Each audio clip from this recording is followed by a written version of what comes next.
अस्सलामु अलैकुम वरहमतुल्लाहि वबरकातुहू। नाज़रीन कराम, जैसा कि आपको मालूम है कि यौम आशूरा के मौके पर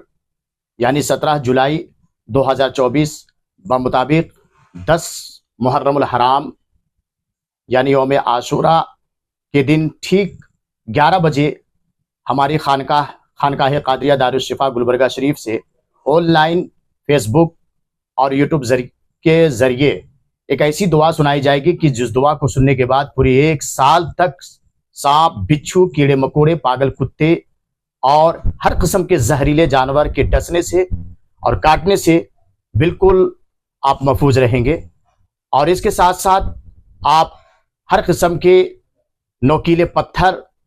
के चुभने से और कांच वगैरह के चुभने से भी आप महफूज रहेंगे, बल्कि आप हर किस्म के हवादसात, एक्सीडेंट और जादू और आसीबी खलल से भी महफूज रहेंगे। तो ऐसी लाजवाब पावरफुल दुआ सुनने के लिए अपने दोस्त अहबाब, अपने ख़वेश व क़ारिब और अपने हल्के अहबाब के साथ ठीक 11 बजे दिन में ऑनलाइन फेसबुक के ज़रिए और यूट्यूब के ज़रिए सुनने के लिए तैयार रहें। थोड़ा सा मिश्री या शक्कर या थोड़ा पानी लेकर के ये दुआ को सुने और सुनने के बाद ये पानी और मिश्री या शक्कर जो भी सामने रखे हैं वो आप नोश कर लें और या खा लें। इंशाअल्लाहुल अजीज इसकी बरकत से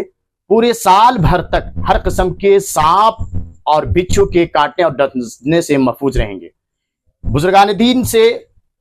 ये दुआ सीना बसीना नाचीज तक पहुंचा है। ये दुआ की पावर और ताकत और तासीर ऐसी है, यकीन माने और हैरानी होगी जानकर कि इस दुआ की बरकत से अगर आप मुंह में कांच भी लेकर के चबाने की कोशिश करेंगे, खुदा वदहू ला शरीक की कसम, आपकी जुबान महफूज रहेंगे इंशाअल्लाह अज़्ज़ा वजल।